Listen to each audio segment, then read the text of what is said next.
রোডে শহীদ মিয়ার চাউলের দোকানে আমাকে অ্যাটাক করে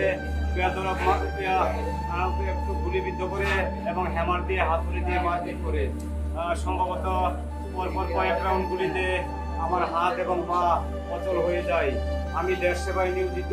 আমি যদি মরে যাই, আমার ভাই বন্ধু যারা আছে আমার জন্য দোয়া করবেন।